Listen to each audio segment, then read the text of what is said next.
This is lesson 1.6, solving systems of equations and inequalities. We've already done inequalities. We've also solved system of equations so far by graphing, by substitution, and by elimination. The learning target we're looking at in this video is learning target number 5, being able to set up and solve systems of equation word problems. Now there are two types of, or actually a few different ways that we could write word problems. So before we jump into solving, I'm going to give you a little bit of background, and you can take these notes either on separate paper if you want to, but you don't have to. It may help to make note of this though. We have two different types of equations that we could set up.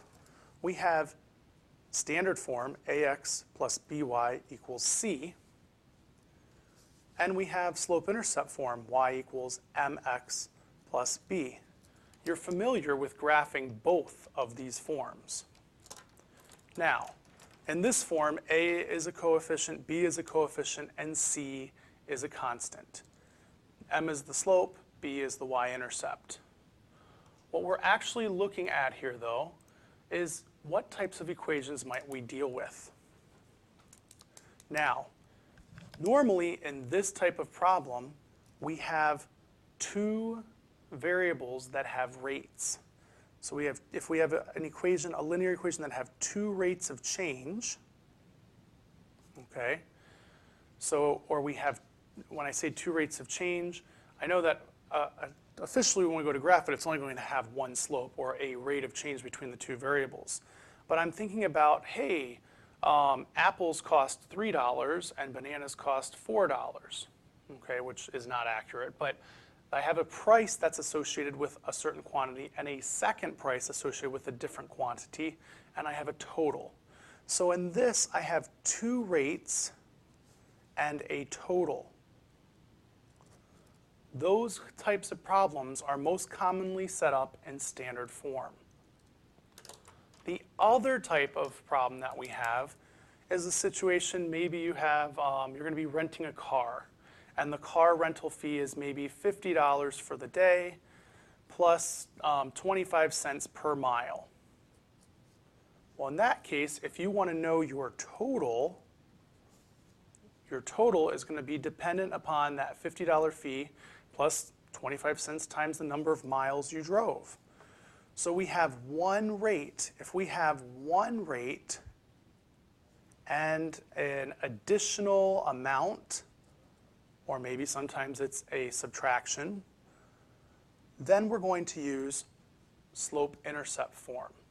So if we have a total, if we're talking about calculating a total based on one rate and an additional amount, or one rate and some constant value, then we're going to use slope-intercept form. Whereas if we have a story problem where there are two variables that are adding up to a total, and they each have their own rate, then we're going to use standard form. So that's the difference about when you're going to use standard form to set up your systems or slope-intercept form. Most of the problems that we look at least initially, are going to be standard form. But you will see some slope-intercept form problems, and we'll probably look at some in class. If not, well, we won't be in the video. Learning target 5, set up a system of equations for a given situation, then solve the system to answer the question. So in our example, we have that Michael buys 2 bags of chips and 3 boxes of pretzels for $5.13. He then buys another bag of chips and 2 more boxes of pretzels for $3.09. Find the cost of each bag of chips and each box of pretzels. So wait, we're supposed to find the cost of a bag of chips and the cost of a bag of pretzels. I'm going to call this one, you can call them x and y if you want. I might as well. Let x equal the cost of a bag of chips. Let y equal the cost of a box of pretzels. I have 2 things I'm finding. Okay? So I read the first sentence again. He bought 2 bags of chips and 3 boxes of pretzels for $5.13. That's a total. These 2 things, my x and my y, are adding to a total. So I know that this is going to be an equation in standard form. In this case, though, I don't actually know the cost, right? If they had said, how much is a bag of chips?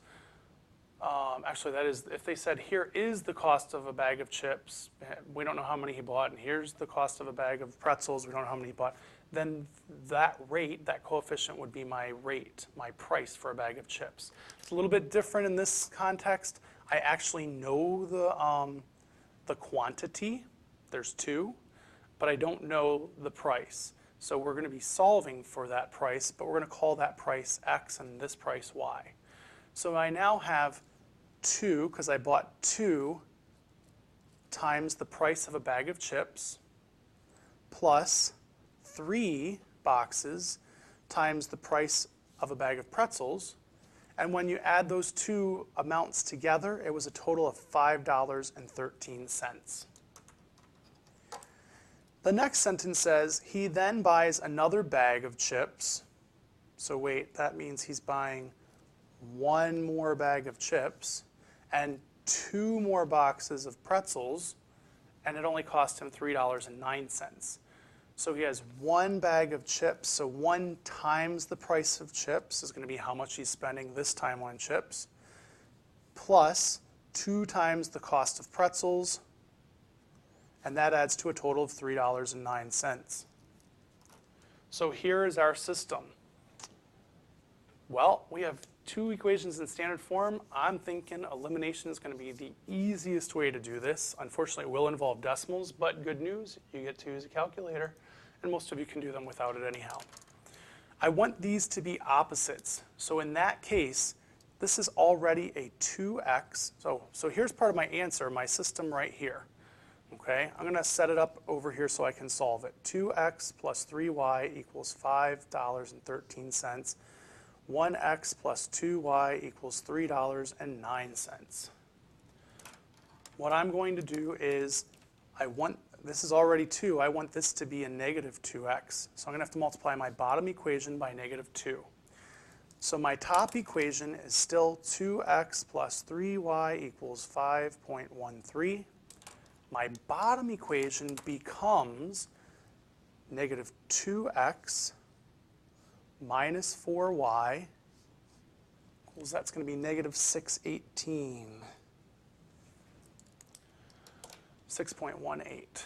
All right, so now, using elimination, I add the 2 to eliminate the x variables. I get that the opposite of y equals negative 1.05. If you weren't sure, or if you want to double check, you can do 5.13 minus 6.18 or plus negative 6.18, and you get negative 1.05. When I divide by negative 1, I get y equals 1.05. So that means it is $1.05 for, what was y again? Y was a box of pretzels. Or we're going to write per box of pretzels.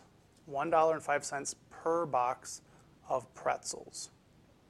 I probably should have waited to write that to the end in case I made any mistakes. I know I didn't, but in case I did, I really need to plug it in to make sure that it worked for both. So just like before with elimination, I'm going to write down my 2 equations. 2x plus 3y equals 513.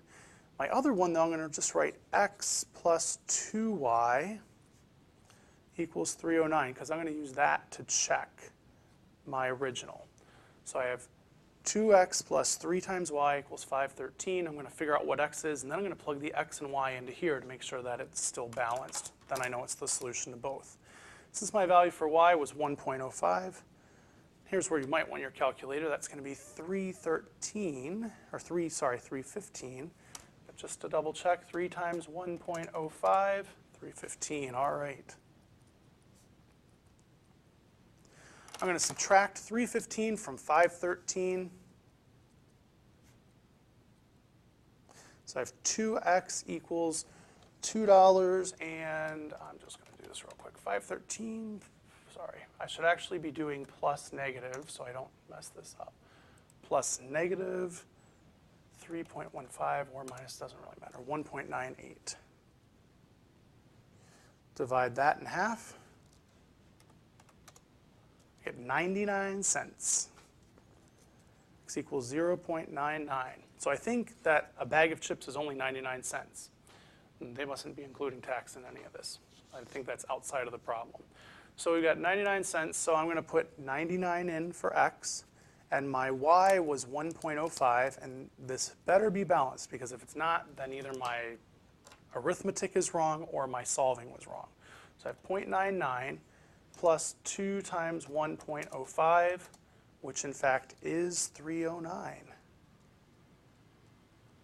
$3.09. So it is correct that the bag of chips is only 99 cents per bag.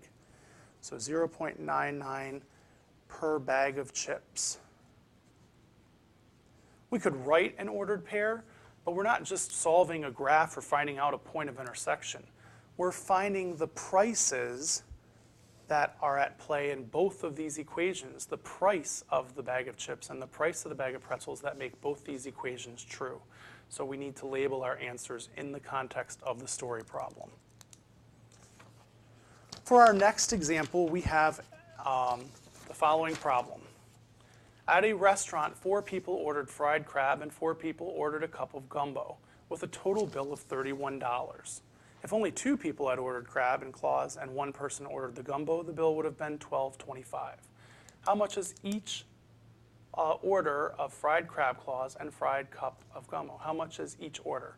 So what we're solving for is, they're asking how much. We're looking for the price of 1 order of crab claws. I'm going to call that X. And the price of 1 order of gumbo, I'm going to call that Y. You can call it C and G if you want. In our first sentence, it says that 4 people ordered the crab. And it says that 4 people ordered the gumbo.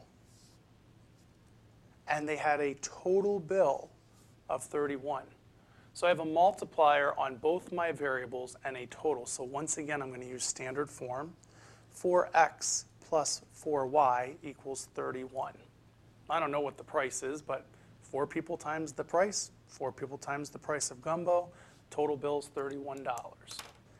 If only 2 people had ordered the crab was X, and 1 person ordered the gumbo, the bill would have been $12.25, also a total. So I have 2x plus 1y equals $12.25. This is also set up for solving by elimination, but I could easily solve this using substitution. And I'm going to choose to, just to review that. But for any of these problems, you can solve them by elimination or substitution or graphing, but be careful with this, because if you tried to solve this by graphing, you're going to have a hard time getting accurate answers. So we're actually going to be solving mostly by elimination and substitution for these. To solve by substitution, I want a variable by itself, so I'm going to subtract 2x from both sides. I now have that y is 12.25 minus 2x, or officially, technically, negative 2x plus 12.25. So what I'm going to do is take that expression and plug it into the where I see y in the other equation. I got that from my bottom equation, so I'm going to plug it into where I see y in my top equation. So I have 4x plus 4 times y equals 31. I am plugging in where I saw the y, 12.25 minus 2x. Some of you have negative 2x plus 12.25, that's fine. I'm going to distribute my positive 4. So it's going to be 48 and 1, 49. Let's just double check. 4 times 12.25, 49. 49 minus 8x from distributing the 4 equals 31. So now I need to, that's a positive 49, combine my like terms. This gives me negative 4x plus 49 equals 31. I'm going to take away 49 from both sides. I get negative 4x equals, what is that? 31 minus 49, negative 18. divide both sides by -4.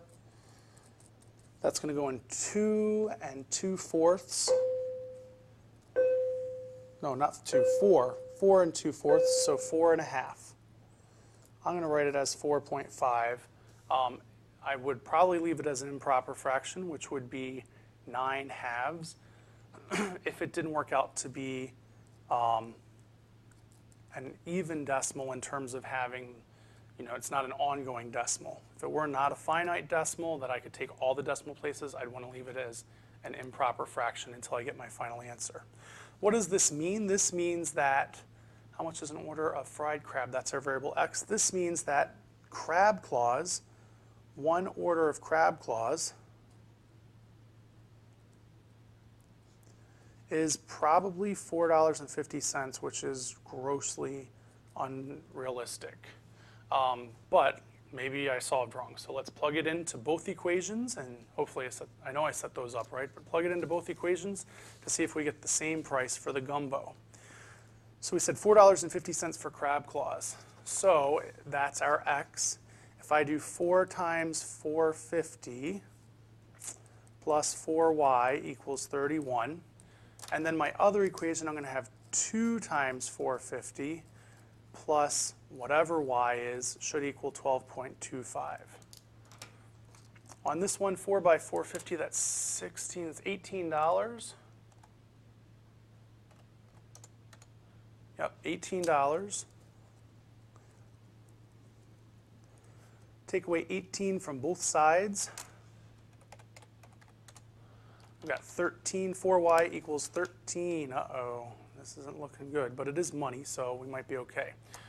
13 divided by 4 isn't going to go in evenly, but we do have a finite decimal, so it is $3.25 is what we're getting for y for now. We want to double check that and then write it out in words up here. So I've got 325 here. So I'm checking to see that 2 times 450, which is $9, plus 325 does add up to $12.25, and it does. So we're good. We have the right answer for y. So order of crab claws is 450, extremely unrealistic, and 1 order of gumbo is coming out to be $3.25 based on this story problem, this very unrealistic, not true to life costs story problem. This concludes the examples for Learning Target 5. Please give letters A and B a try, and we will be doing some more problems in class tomorrow. Have a great day.